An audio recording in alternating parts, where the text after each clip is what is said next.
So guys, आज की इस वीडियो में हम बात करेंगे मल्टीपल और मल्टी लेवल इनहेरिटेंस के बारे में। इस पिछली वीडियो में मैंने इनहेरिटेंस के टॉपिक को बहुत ही डिटेल में मैंने समझाया था, तो अगर आपने वो वीडियो नहीं देखी तो वो जाके देख लेना ताकि आपको इनहेरिटेंस का मेन कॉन्सेप्ट समझ में आ जाए। आज मैं आपको मल्टीपल और मल्टी लेवल इनहेरिटेंस के बारे में मैं आपको बताऊंगा। सबसे पहले डिस्कस करते हैं कि भाई मल्टीपल इनहेरिटेंस क्या होती है।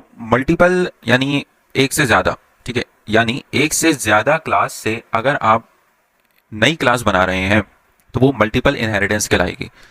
क्या मतलब कि मिसाल के तौर पे इस आप डायग्राम से आप समझें कि मेरे पास तीन क्लासेस हैं, ए बी और सी। अब ये जो सी क्लास है इसमें हमने ए क्लास को भी इनहेरिट किया हुआ है और बी क्लास को भी इनहेरिट किया हुआ है। तो जब एक से ज्यादा क्लासेस किसी नई क्लास के अंदर इनहेरिट हो जाएं तो वो हम मल्टीपल इनहेरिटेंस कहलाते हैं। ठीक है, दो से ज्यादा भी क्लासेस को इनहेरिट करा सकते हो। ठीक है, मल्टीपल का मतलब ये नहीं है कि आप दो ही करो, बट दो से ज्यादा क्लासेस को भी आप इनहेरिट करा सकते हो। मैं इसको यहाँ पर एज अ कोड की फॉर्म में मैं आपको दिखा देता हूँ। मैंने यहाँ पर तीन क्लासेस ली हैं, क्लास ए, क्लास बी और क्लास सी। अब मैंने यहाँ पे थोड़ी बहुत डिस्क्रिप्शन लिखी हुई है, वो मैं आपको समझा देता हूँ, फिर हम इसकी इंप्लीमेंटेशन देखेंगे। क्लास ए में हमारे पास क्या होंगे भाई, उसके वेरिएबल्स यानी एट्रीब्यूट्स होंगे और उसके फंक्शंस होंगे। ठीक है, उस अपनी क्लास के फंक्शंस होंगे। इस तरह से क्लास बी में भी उसके अपने वेरिएबल्स होंगे और फंक्शंस होंगे। ठीक है, अब बात करते हैं क्लास सी की। अब सी क्लास में चूंकि हमने दो, ये क्लास ए और बी, इन दोनों को इनहेरिट किया हुआ है, तो इसमें क्लास ए और बी दोनों की प्रॉपर्टीज इसमें इनहेरिट हो जाएंगी। यानी हम क्लास सी के जरिए क्लास ए और क्लास बी दोनों के एट्रीब्यूट्स और मेथड्स को एक्सेस कर सकते हैं, और क्लास सी की अपनी भी कुछ प्रॉपर्टीज होंगी। ठीक है, मैं इसको यहाँ पर इंप्लीमेंट करके बताता हूँ और यहाँ पर मैं कोड लिखना शुरू करता हूँ। मिसाल के तौर पे क्लास ए है और उसकी मैंने कंपनी यहाँ पे लिख दी है, मिसाल के तौर पे गूगल। ठीक है भाई, मैं एट्रीब्यूट्स के जरिए ही बता रहा हूँ, मेथड्स भी आप कर सकते हैं। और यहाँ पर बी मैंने लैंग्वेज किया है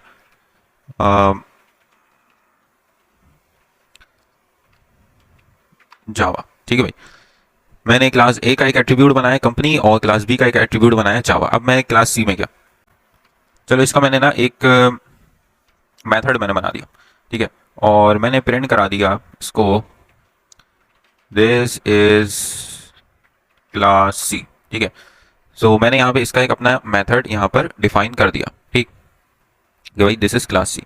अब मैं यहाँ पर एक एक करके, अगर मैं क्लास सी का यहाँ पर एक ऑब्जेक्ट बनाऊं तो मैं सी क्लास का एक ऑब्जेक्ट मैंने यहाँ पर बना दिया।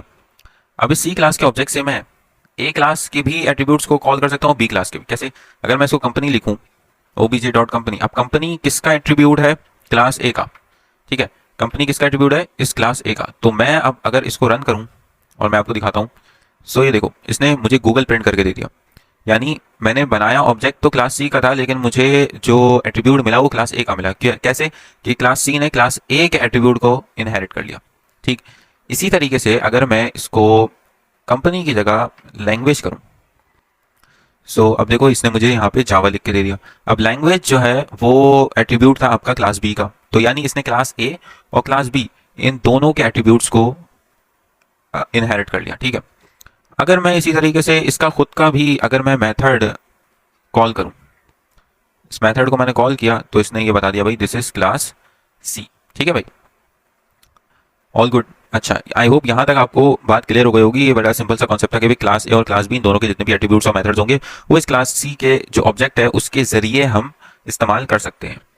नाउ अब मैं आपको एक और बात बताने जा रहा हूँ, और मैं इसको एक तरीके से बताता हूँ कि यहाँ पे मैं एक मेथड बनाता हूँ और मैं यहाँ पे सिंपल एक प्रिंट फंक्शन बनाऊंगा, दिस इज क्लास ए। ठीक है, ये मैंने शो डिटेल्स के नाम से एक मेथड बनाया। मैं आपको एक चीज समझाना चाह रहा हूँ, यहाँ पर क्लास बी के अंदर भी मैंने यही सेम मेथड मैंने बनाया, बस इसको मैंने क्या कर दिया, इसका जो प्रिंट है प्रिंट फंक्शन में दिस इज क्लास बी मैंने लिख दिया। ठीक है, इन दोनों का मेथड जो फंक्शन है इसका नाम मैंने सेम रखा हुआ है। ठीक है, अब मैं क्या करूंगा, मैं इसको अब कॉल करके देखता हूँ। अब देखो यहाँ पर हमने दोनों क्लासेस को एक एक नई क्लास के अंदर इनहेरिट किया हुआ है। अब अगर मैं इसको मैं एक मिनट हटा देता हूँ, और अब अगर मैं शो डिटेल्स वाले इस मेथड को कॉल करता हूं तो क्या मुझे क्लास बी का वो शो डिटेल्स प्रिंट करके देगा या फिर क्लास ए का शो डिटेल्स प्रिंट करके देगा। लेट्स सी कौन सा वाला शो डिटेल प्रिंट करके देना चाहिए, देखते हैं। तो इसने मुझे क्लास ए का मेथड प्रिंट करके दिया, दिस इज क्लास ए। अब इसने मुझे क्लास ए का मेथड क्यों प्रिंट करके दिया। आप सबके जहन में एक सवाल आ सकता है कि यार क्लास बी तो बाद में लिखा हुआ है, उसको तो ओवरराइड करना चाहिए था, है ना। या फिर कुछ लोग बोलेंगे यार क्लास ए ऊपर लिखा हुआ है इसलिए उसका कर दिया, तो मैं एक काम ही करता हूँ, मैं क्लास बी को ऊपर रख लेता हूँ। सही है। अब मैं दोबारा इसको रन करके दिखाता हूँ, अब भी ये क्लास ए वाला ही मेथड प्रिंट कर रहा है। ऐसा क्यों है? तो ऐसा भाई सिंपल सी बात है, इसलिए है कि जब हम इनहेरिट करा रहे हैं इस क्लास सी के अंदर, तो हमने पहले क्या लिखा हुआ है, ए लिखा हुआ है। तो क्या होगा कि प्रेफरेंस ए को दी जाएगी, यानी जो क्लास ए है, जो पहली क्लास आप लिखेंगे उसको प्रेफरेंस दी जाएगी। ठीक है, कि अगर सेम नाम का अगर कोई एट्रीब्यूट या मेथड दोनों क्लासेस में पाया जा रहा है, तो जो पहली क्लास लिखी होगी उसको प्रेफरेंस दी जाएगी। अगर मैं यहाँ पर बी लिख देता हूँ, ठीक है, और मैं यहाँ पर ए लिख देता हूँ, अब देखना ये बी वाला मुझे प्रिंट करके देगा। देखो, दिस इज क्लास बी। ठीक है, सो आई होप आपको ये बात समझ में आ गई होगी कि जो भी आप क्लास पहले लिखते हैं वो आपके पास उसके एट्रीब्यूट और मेथड को प्रेफरेंस दी जाती है। सो आई होप आपको ये मल्टीपल इनहेरिटेंस का कॉन्सेप्ट समझ में आ गया होगा। अब देखते हैं कि मल्टी लेवल इनहेरिटेंस क्या होती है। तो इसको समझाने के लिए मैं एक और आपसे डायग्राम में शेयर करता हूँ। तो ये मेरे पास मल्टी लेवल इनहेरिटेंस की एक डायग्राम है, और यहाँ पे आप देख सकते हैं, यहाँ पे भी मैंने 3 क्लास ली हुई हैं, class A, class B, class C. अब ये हो क्या रहा है, देखो क्लास ए हमारी सबसे पहली क्लास है, ठीक है, यानी जैसे हम बेस क्लास या पेरेंट क्लास भी कह सकते हैं। अब इस क्लास ए से मैंने एक नई क्लास बनाई, क्लास बी, यानी क्लास बी के अंदर मैंने इस क्लास ए को इनहेरिट कर दिया। ठीक है, यानी क्या हुआ कि क्लास बी के अंदर इस क्लास ए की जितनी भी प्रॉपर्टीज हैं वो इनहेरिट हो गई। नाउ अब मैंने बनाई क्लास सी, और इस क्लास सी के अंदर मैंने इस क्लास बी को इनहेरिट कर दिया।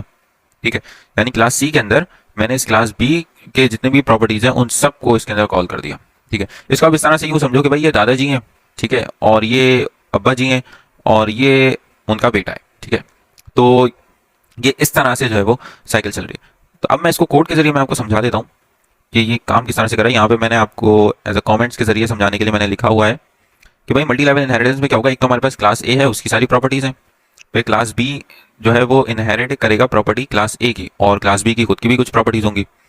फिर क्लास सी इनहेरिट करेगा क्लास बी की प्रॉपर्टीज को। देखो क्या हो रहा है कि क्लास बी के अंदर क्लास ए आ गया, और क्लास सी के अंदर क्लास बी आ गया।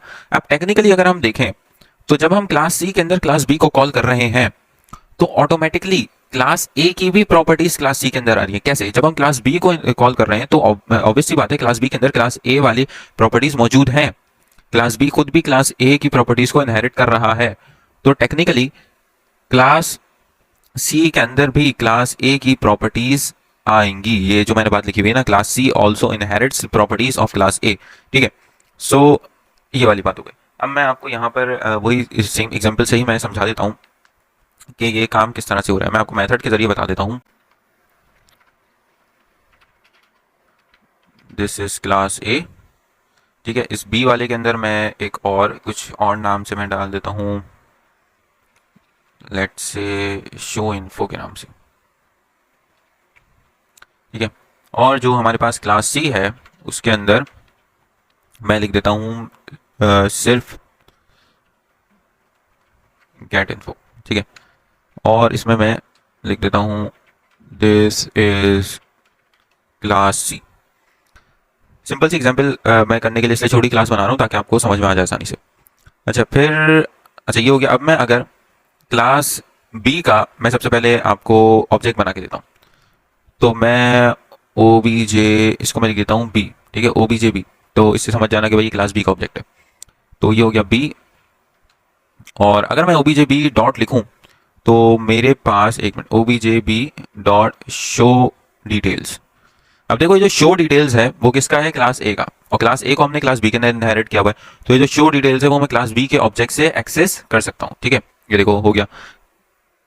अब अगर मैं सी क्लास का एक ऑब्जेक्ट बनाता हूँ ओ बी जे सी, ठीक है, और मैंने सी क्लास का यहाँ पे ऑब्जेक्ट बना दिया। अब क्या होगा, अब मैं आपको दिखाता हूँ यहाँ पर कि ओ बी जे सी डॉट, अब मेरे पास देखो यहाँ पर अगर आपको नजर आ रहा हो यहाँ पे तीनों फंक्शंस वो दिखा रहा है, शो डिटेल्स, और आगे देखो क्लास भी दिखा रहा है। शो डिटेल्स ए क्लास की है, गेट इन्फो आपका सी क्लास का है, शो इन्फो आपका बी क्लास का है। इसका क्या मतलब हुआ कि जो सी क्लास का ऑब्जेक्ट है उसके अंदर ये तीनों यानी ए का भी, बी का भी और सी के खुद के जो मेथड्स हैं वो सब उसके अंदर हम यूज कर सकते हैं। ठीक है, तो मैं आपको यहाँ पे ए क्लास का भी शो करके दिखाता हूँ, और मैं यहाँ पर आपको बी क्लास का भी शो करके दिखाता हूँ, शो इन्फो। ठीक है, तो मैं यहाँ पर आपको दिखा देता हूँ। ये देखो, ये तो क्लास ए वाला ऊपर मैंने बी वाले से किया था, और ये दोनों देखो शो डिटेल्स वाला भी सी क्लास वाले ऑब्जेक्ट से एक्सेस हो गया और शो इन्फो वाला भी जो बी क्लास वाला था वो भी सी क्लास के ऑब्जेक्ट से एक्सेस हो गया। तो कहने का मकसद ये है कि जो मल्टी लेवल इनहेरिटेंस होती है उसमें आप एक एक करके आप वन बाय वन आप क्लास के अंदर आप इनहेरिट कराते हो लेवल्स में, ठीक है। पहले वन लेवल आपने कराया, फिर उसको दूसरे क्लास में कराया, तो लेवल में आप क्लास को इनहेरिट कराते हो।